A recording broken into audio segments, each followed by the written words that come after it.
Assalamualaikum warahmatullahi wabarakatuh.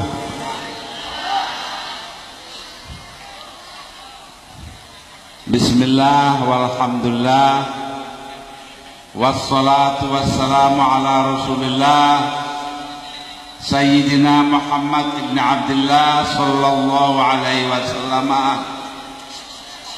wa ala alihi wa sahbihi wa man tabi'ahu wa nasarahu wa wala hawla wala quwwata illa billah.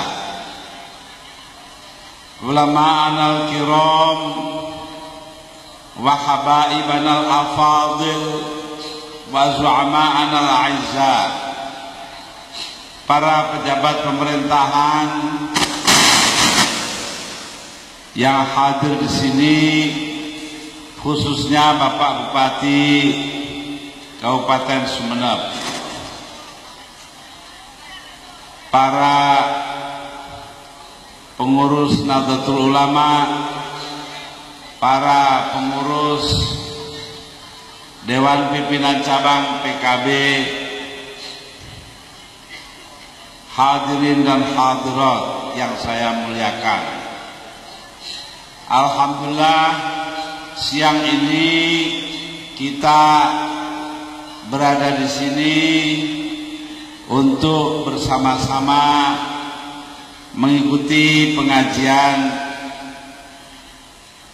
yang mudah-mudahan akan memberikan syiar kepada acara Maulidin Nabi Muhammad sallallahu alaihi wasallam. Nah, para hadirin dan hadirat, saya sendiri datang jauh-jauh. Tadi pagi saya datang dari Jakarta jam 9.30. Saya berangkat dari kantor PBNU, kantor saya, lalu naik pesawat jam 11, mendarat di Surabaya kurang lebih 12:30, kemudian istirahat sebentar, lalu naik pesawat helikopter kemari. Sumeneb ini bagi saya merupakan sebuah tempat yang harus saya datangi.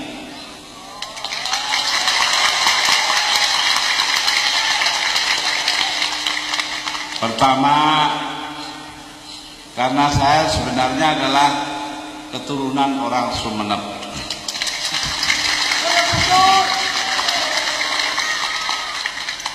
Lima ratusan tahun yang lalu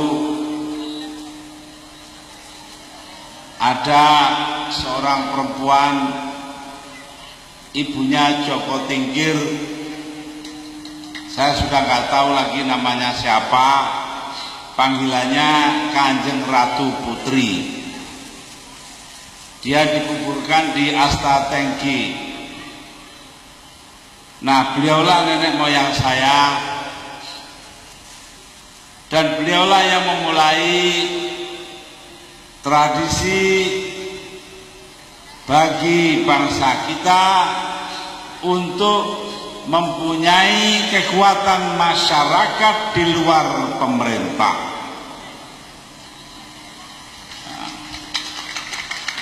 Beliau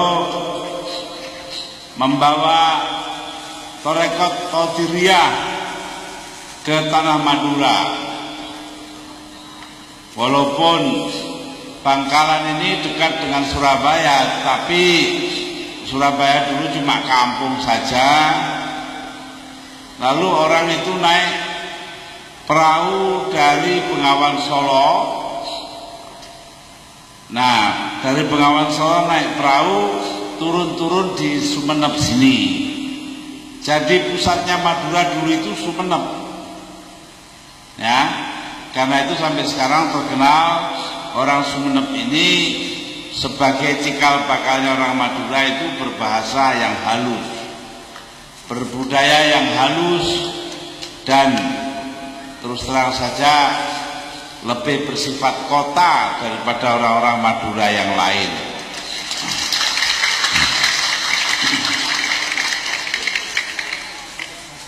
Ya saya tidak tahu ini ya. Nah, cuma sekarang ada jalan raya melintang dari Sumeneb ke barat sampai ke Bangkalan. Karena Bangkalan ini lebih dekat ke kota Surabaya, maka dianggap pusatnya Madura itu Bangkalan. Mungkin sekarang, dulu tidak. Banyak sekali raja-raja Jawa adalah keturunan dari Sumeneb. Yang bukan raja juga gitu kayak saya itu. Nenek moyang saya orang Sumeneb. Nah,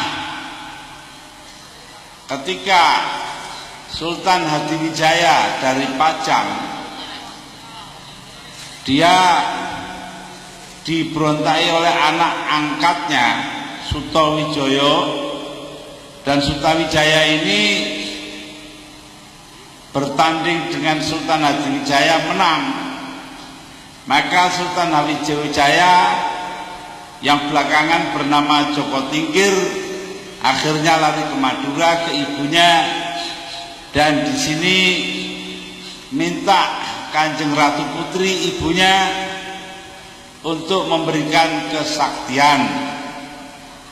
Beliau memberikan kesaktian atau terkenal bahasa Jawanya kanuragan. Tidak tahu orang Jawa, orang Madura itu manggilnya apa? Sama ya, orang Jawa ini kanuragan. Ya sudah, tidak tahu saya. Nah, kemudian dengan membawa 40 macam kanuragan, Sultan Hadiwijaya kembali naik perahu. Kemudian terus ke arah muara Bengawan Solo, terus nah di selatannya Paciran, sekarang masuk apa itu Kabupaten Lamongan, terkenal tempatnya Amrozi. Nah, beliau mengisi air tawar, air bersih malam-malam semalam dan nginep. Lalu datang gurunya kepada Sultan Hadiwijaya. Guru itu mengatakan, kamu dapat 40 macam kanuragan, mau kembali ke Pajang, kamu mau merebut kembali tahta kerajaan, betul begitu? Ya. Nah, itu jangan, kamu akan kalah. Karena itu biar kamu tetap tinggal di sini saja di Pringgoboyo, bikinlah pesantren untuk didik rakyat. Tidak perlu jadi penguasa, jadi kiai mendidik rakyat sudah cukup. Nah, ini diabadikan di dalam tembang Jawa. Tembang Jawa ya nanti saya terjemahkan, saya bunyikan biar kroso tembang ya. Lagu Jawa. Sigro milir sang gedhek sinangga pacul, kawan dosa kang jageni. Melajulah wahai rakit, didukung oleh 40 ekor buaya yang menjaga rakit tersebut. Artinya apa? Dia didukung oleh kesaktian dan kanuragan kalau berada di atas rakit. Tapi begitu dia masuk ke air terjun lagi, dia akan dikejar oleh buaya yang 40 ekor itu dan dimakan. Nah itu. Jadi karena itu beliau tinggal di Pringgoboyo, membuat pondok pesantren dan memulai sebuah tradisi yang hanya ada di dunia Islam itu di Indonesia, yaitu tradisi LSM, Lembaga Swadaya Masyarakat. Jadi kalau ada sekarang ada LSM seperti LBH, Lembaga Konsumen, apa saja itu semua belajarnya dari orang-orang kelahiran Sumenep. Nah, demikianlah Sumenep ini merupakan perwujudan daripada kekuatan Islam yang tidak perlu dirupakan dalam bentuk lembaga atau institusi, tapi cukup dalam bentuk budaya saja. Contohnya tadi saya datang di rumahnya Habib Alwi, Habib Muhammad, kemudian datang ke tempat ini disambut oleh zibaiyah, oleh, kalau orang Jawa bilang ini, orang Jakarta bilang ini, oleh apa itu namanya, tradisi mengelulukan marhabanan, mengelulukan Nabi Muhammad sallallahu alaihi wasallam. Ini namanya budaya. Karena itu saya mengejar dan sampai sekarang belum dapat. Dari Pulau Sepodi yang ikut dalam Kabupaten Sumenep ini dulu katanya almarhum Kyai As'ad Samsul Arifin ada yang namanya Pamongrogo Pamongroso, sebuah tembang tulisannya Arab berbahasa Jawa. Ini tembang ini diambilkan dari serat Centini, yaitu serat yang dibuat atau sajak yang dibuat oleh seorang dari Keraton Solo, ya. Nah, Ronggo Warsito. Ronggo Warsito ini murid dari nenek moyang saya yang lain yang tinggal di sana, tapi istrinya datang dari sini, dari Sumenep, yaitu Ki Kasan Besari. Ki Kasan Besari Ponorogo itu akhirnya mempunyai murid namanya Ronggo Warsito, aslinya Burhanuddin. Nah, dia ini yang ngarang kitab Centini. Dalam kitab Centini itu ada bagian yang namanya Amongrogo Amongroso. Di Madura atau di Sumenep terkenal dengan nama Pamongrogo Pamongroso. Malah tadi saya diberitahu sudah ganti nama lagi, sudah bukan Pamongrogo Pamongroso tapi Pelitaroso Pelitarogo. Anda tahulah yang mana yang betul. Tapi satu hal, artinya orang Sumenep mengutamakan masalah budaya, tidak mengutamakan lembaga. Apa sih lembaga bedanya dari budaya? Ya gampang saja. Orang hibaiyah, orang halal bihalal, orang menghormati orang tua dan sebagainya, itu semua termasuk budaya kita. Baca selawat, ziarah kubur, ya. Nah, kalau lembaga NU, Muhammadiyah, Majelis Ulama Indonesia, sekarang dipanggil MUI, ya, panjangnya diplesetkan katanya Majelis Urusan Inul.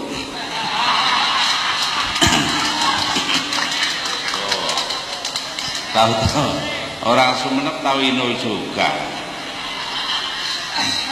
Nah, ngebor. Kalau ada jalan rusak di Sumenep sini, ya, nanti rakyatnya ngomentari, oh ini jalan rusak dipakai ngebor Inul. Nah, iya, dulu saya hallnya Sunan Bonang, hujan deras, tidak bisa pidato serius. Saya bilang pada hadirin-hadirat sana itu, bapak-bapak, ibu-ibu, saya baru-baru ini hari raya besar. Hari raya besar, saya ucapkan selamat Idul Adha. Lulai.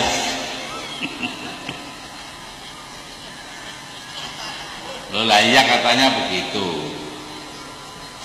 Bahkan saya itu makan dengan Pak Tri Sutrisno di Bali, di Ubud. Dia dengan istrinya, Pak Edi Sudrajat dengan istrinya, saya dengan istri saya makan. Saya bilang, Pak Tri, katanya sampean ganti nama. Enggak, saya enggak ganti nama. Lagian kalau saya ganti nama apa? Tak akan kejebak ya. Saya bilang Tri Sutrisnul.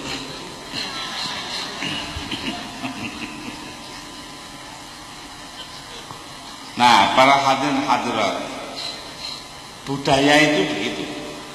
Cara hidup orang Sumenep ini terkenal kalem, bahasanya halus karena budayanya tinggi. Dia tidak mementingkan institusi atau lembaga, ya, tapi mementingkan budaya.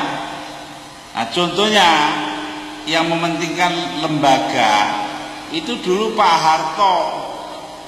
Pak Harto tahun 1989, jadi kira-kira 14 tahun yang lalu, itu menganak emaskan, dianggap hebat, mengistimewakan apa yang dinamakan ICMI, Ikatan Cendekiawan Muslimin Indonesia. Itu kan lembaga ikatan. Nah, sedangkan kita waktu itu di Nahdlatul Ulama diam saja. Pak Habibie datang jadi saya, Pak Tur, saya minta Anda jadi Dewan Pakar, Ketua Dewan Pakar ICMI. Saya bilang, Pak, yang lain sajalah Pak, jangan diganggu. Nah, tolak. Kita mementingkan adanya budaya. Nah, itu marhabanan, baca Quran, tahlilan, ya halal bihalal, baca doa, semua itu termasuk budaya. Termasuk juga menghormati para ulama dan habaib. Semuanya itu sebagai pencerminan daripada kepatuhan kita kepada akhlakul karimah yang mereka bawakan. Nah, ini ada azan ya. Suara azan tapi biar aja lah sekali-sekali.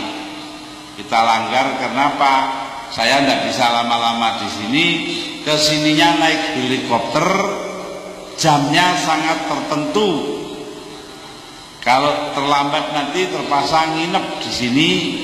Saya pulang naik mobil lah, helinya kan kasihan.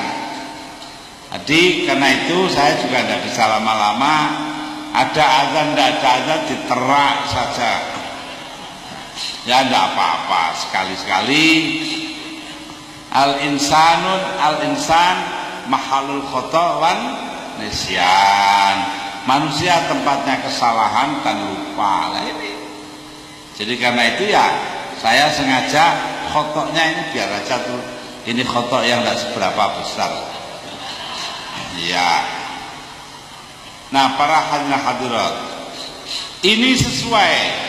Kalau dulu lembaga kita utamakan, maka kita lebih mementingkan budaya. Biar lembaganya kuatnya seperti apa? ICMI didukung oleh pemerintah habis-habisan. NU warganya dibiarkan seperti itu. Nyatanya sekarang ICMI-nya kelenger, NU-nya tetap seger. Iya toh? Nah, dalam arti mengagungkan budaya inilah seorang penyair Arab mengatakan, waladatka ummuka yabna adam bakiya wan nasu haulaka yadhaku nasurura fajhad lina sika antakuna idza bakau fi yaumi mautika dhahikam masrura. Ibumu, wahai anak Adam, melahirkan engkau ketika itu menangis. Siapa anak Adam? Siapa anak Adam? Manusia. Ibumu melahirkan engkau anak Adam. Ketika itu engkau menangis bahagia. Ada enggak kira-kira orang lahir begitu lahir tuh ho kan enggak ada. Ya bayi lahir itu nangis. Wah, gitu toh. Nah, wan nasu haulaka yadhakuna surura. Sedangkan manusia sekitarmu semua tertawa karena gembira. Mengapa gembira? Bayinya lahir selamat. Iya toh? Bapaknya, pamannya, saudaranya, semua itu tertawa karena bayinya lahir. Padahal yang lahirnya nangis loh. Fajhat li nafsika, maka usahakan bagi dirimu, ya. Idza bakau fi yaumi mautika, ketika mereka menangisi kamu pada hari kematianmu. Loh, orang semua nangisi. Masya Allah, tetangga yang baik kok mati, siapa yang akan nolong kita? Masya Allah, ada pejabat yang jujur, tidak terlibat KKN kok mati, siapa yang akan mimpin kita?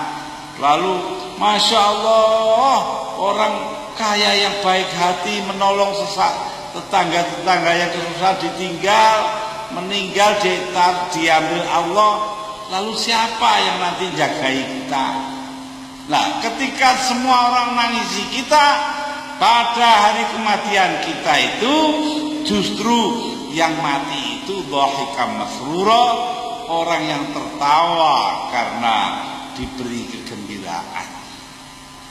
Ada toh mayit itu ya, mayit itu enteng gotongnya, tersenyum, meninggalnya tersenyum.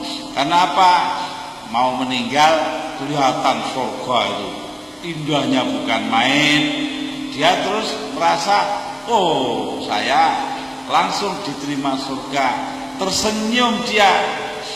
Tapi ada lagi orang potongannya putih setengah mati, orangnya merengut saja, mau meninggal masih ingat, oh tetangga, kambing saya dipinjam tetangga belum dikembalikan. Ini ini. Ya, jadi karena itu usahakan bagi dirimu. Ketika orang-orang menangisi engkau di hari kematianmu, justru engkau sendiri yang tertawa gembira. Betul? Ya harus begitu hidup itu ya. Itu semua budaya. Hidup kita bikin orang lain itu kehilangan kita, justru kita yang akan mendapat surga. Waladatka ummuka yabna Adam bakiya wan nasu haulaka yadhaku nasura fajhad li nafsika antakuna idza bakau fi yaumi mautika dhahikam masrura. Nah ini, nah para hadirin hadirat, itulah pentingnya berbudaya. Ini kalau terjemahan kontemporer, terjemahan tafsiran zaman sekarang, itu hadis Nabi Muhammad sallallahu alaihi wasallam. Al-Islamu ya'lu wa la yu'la alaih. Islam itu unggul, tidak bisa diungguli. Ya apa tidak? Nah, Islam itu unggul, tidak bisa diungguli, walaupun keadaannya umat Islam seperti sekarang, podo melarat, bodoh-bodoh, kekayaannya terbatas. Lah kenapa kok dibilang unggul? Karena berbudaya sangat tinggi. Tuh ya, berbudaya sangat tinggi itu. Jadi orang Sumeneb itu ya harus bangga berbudaya sangat tinggi. Ini jangan nanti kayak apa bangga-banggaan saya naik dewe, ada orang Pamekasan dengan orang Bangkalan geger. Karena kalau Bangkalan itu lo tao, lo oneng, ya enggak? Lah kalau orang Pamekasan tambah orang Sumenep itu tak tao, tak oneng, ya enggak? Wah, bareng geger wong loro katanya si Pamekasan. Mon Quran tak ada lo lamun lo kilun. Saya ada tak lamun tak kilun. Dikiranya Quran ini cara Madura.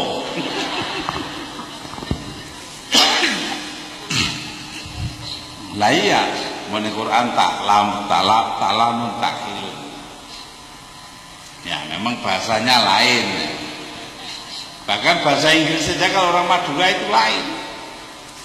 Ada orang Madura belajar di Australia, ya S1 kimia, belajar di Australia, dapat S2, habis S2, S3, jarang menggunakan bahasa Inggris karena ahli kimia biasanya rumusan-rumusan di papan tulis atau di kertas rumusan-rumusan, tidak pakai bahasa. Sampai dia dapat doktor, PhD, S3. Nah setelah selesai cum laude hebat, dia ngurus mau pulang ngurus tiket ke pegawai universitas. Ditanya oleh pegawai universitas di Australia bahasa Inggris ya, when you go back to your country, kapan kamu kembali ke negara kamu? Dasar orang Madura jawabnya, montak mande ya Tuesday. Nah, pakai mon.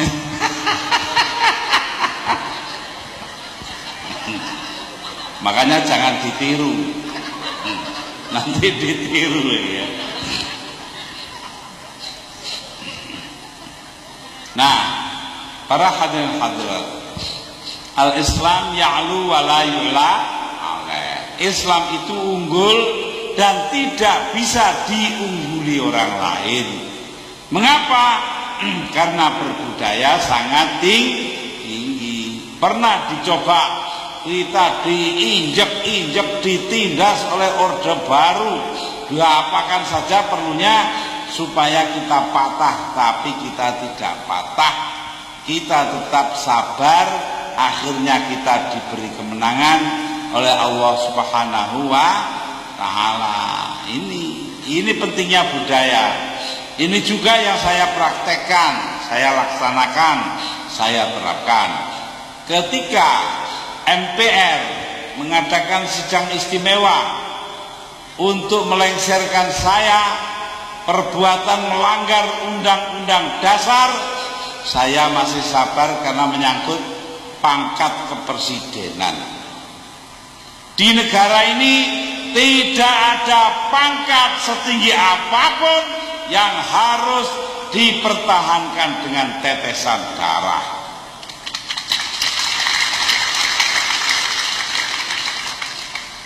Di Indonesia yang ada adalah pemilu, bukan tetesan darah. Karena itu saya lengser, nurun saja timbangannya geger. Ya. Kenapa? Karena saya yakin dalam pemilihan umum 2004 nanti saya akan menang kembali.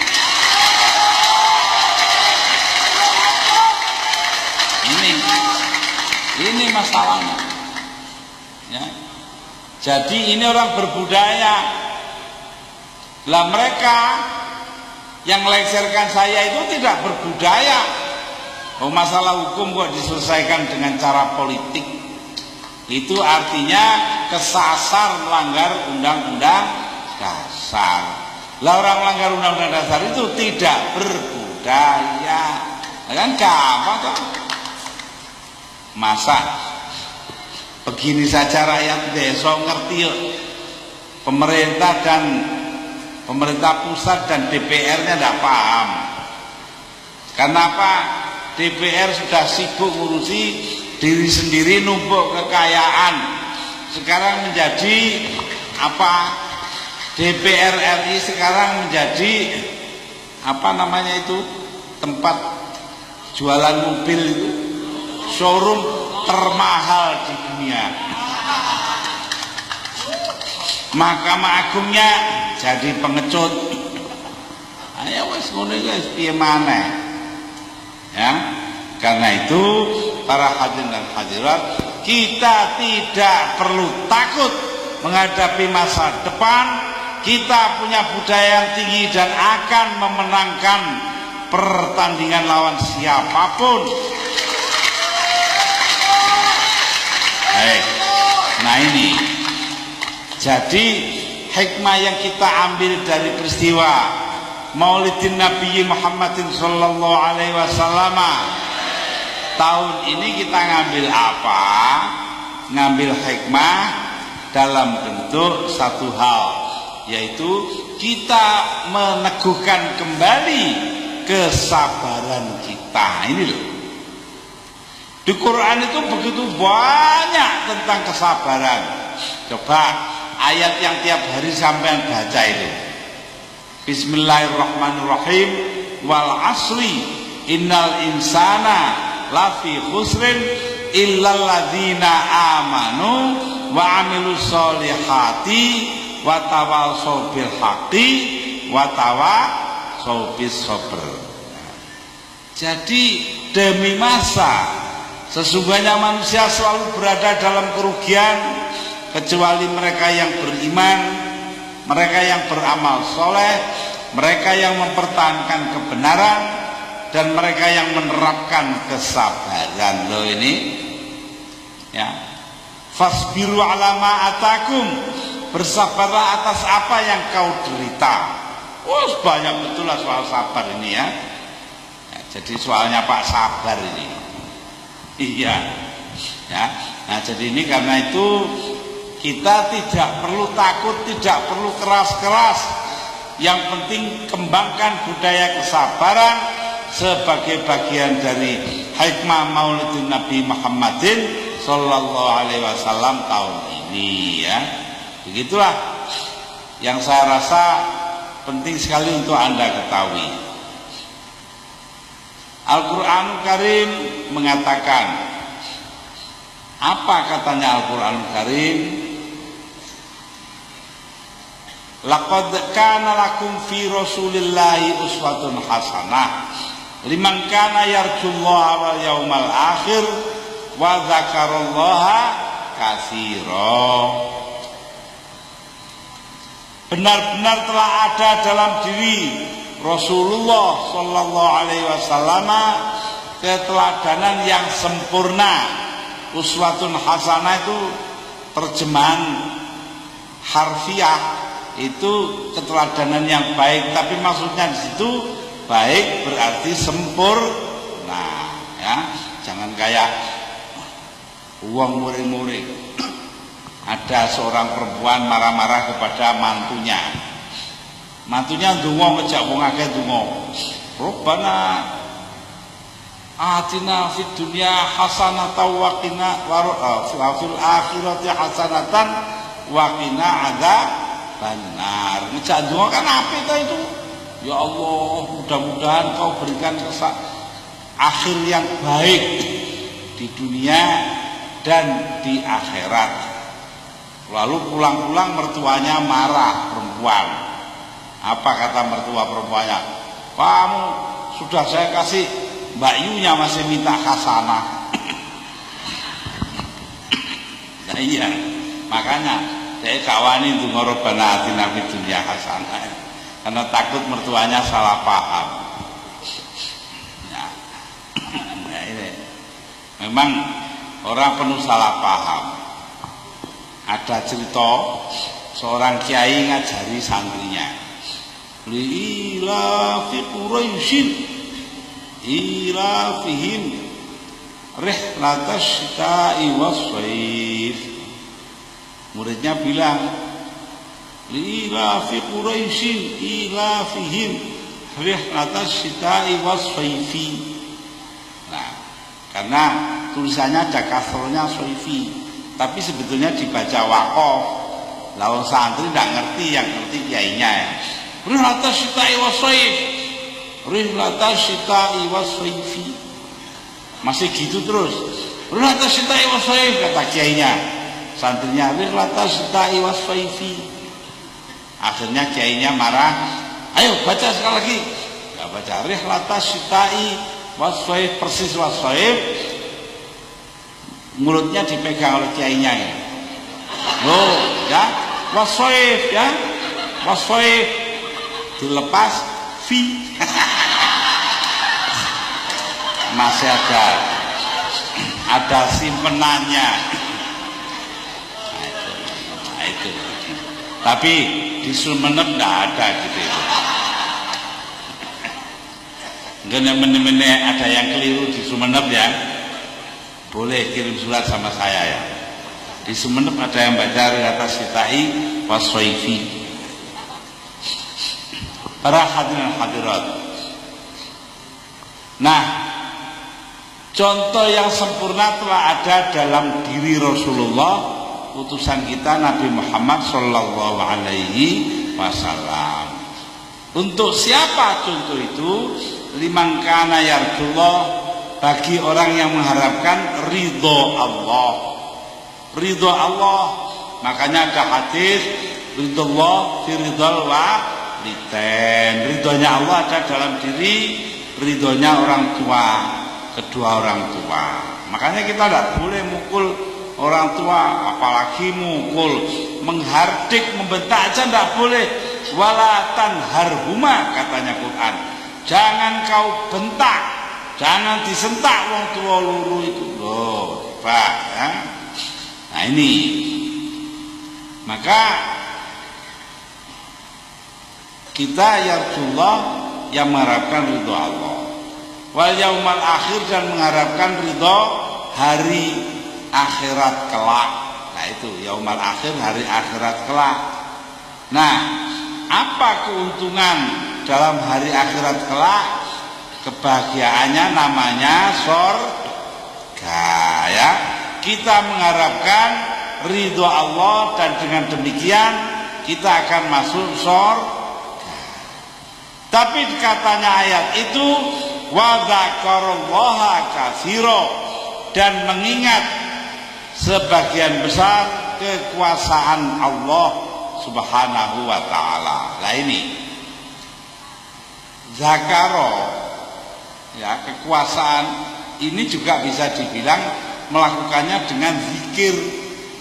Zikir itu ada dua macam, zikir lafzi dan zikir fi'li. Zikir dengan ucapan Allah Allah Allah Allah Allah Allah begitu, subhanallah subhanallah subhanallah subhanallah ya, alhamdulillah alhamdulillah alhamdulillah. Nah itu namanya zikir lafzi, zikir dengan ucapan. Tapi ada lagi zikir fi'li, zikir dengan perbuatan. Seluruh hidupnya melihat kepada kekuasaan Allah, dan dengan begitu dia mengingat-ingat senantiasa perbuatannya agar sesuai dengan kekuasaan Allah itu. Oh iya Pak, tempat saya begitu. Alah, wong Sumenep senengane nebang wit no. Senang nebang kayu sampai habis hutannya sini. Nah padahal air sungai itu masuk laut, dipanaskan oleh matahari, jadi apa? Jadi uap air, ya apa tidak? Nah uap air didorong oleh angin ke atas gunung, di sana didinginkan, setelah dingin jadi hujan ya. Nah setelah hujan sebagian masuk kali ke laut, begitu terusnya. Tapi sebagian lagi dihisap atau diserap oleh bumi, disimpan jadi sumur, jadi mata air dan sebagainya. Itu nanti di waktu kemarau, di waktu terik-teriknya itu air masih ada, tidak kering. Lah yang nyimpen air itu siapa? Yang nyimpen air itu akar-akar. Lah akar ini dari mana? Akar ada kalau pohon ada. Lah kalau pohonnya ditebang, akarnya mati, tidak ada yang menyerap air. Akhirnya ya kayak sekarang, kalau ada hujan lalu banjir Belanda, banjir mana-mana. Maka itu Sumenep itu harus mengembalikan hutan di sini, jangan ditebangi pohon-pohon. Tanamlah pohon-pohon. Jangan seperti orang Lamongan. Katanya orang Lamongan apa? Setelah pohon ditebangi habis, maka katanya Lamongan ini kalau kemarau orang nggak bisa cebok, nggak ada air. Tapi kalau musim hujan orang nggak bisa jongkok karena banjir. Nah iya, ketika ora iso cewok, ya ketika ora iso cewok, rendeng ora iso ndodok. Nah itu Lamongan. Ya karena itu haruslah orang Sumenep memelihara pohon dengan sebaik-baiknya. Sanggup? Sanggup ya. Nanti teriaknya saja sanggup, tidak dikerjakan. Pancet biar Sumenep. Nah, dah. Karena itu saya harapkan warga Sumenep menyadari hal ini, betul-betul zikir, ingat akan kekuasaan Allah dengan cara kita tidak menebang pohon, zikir fi'li, memelihara air agar supaya tetap ada, melalui cara-cara penanaman pohon kembali dan tidak menebang sembarangan. Betul ya? Dah. Hikmah kedua yang patut diambil adalah tugas kita mengikuti Nabi Muhammad sallallahu alaihi wasallam. Apa tugas beliau? Katanya Al-Qur'anul Karim, Bismillahirrahmanirrahim, wa ma arsalnaka illa rahmatan lil alamin. Lah sapa ngono lho? Gak dijalakno ya apa ini? Apa artinya? Tiadalah kuutus engkau Muhammad sebagai utusan tentunya kecuali untuk membawa persaudaraan. Loh itu loh. Sama-sama satu rahim, satu kandungan. Kandungan turunannya Siti Hawa, ya istri Nabi Adam, punya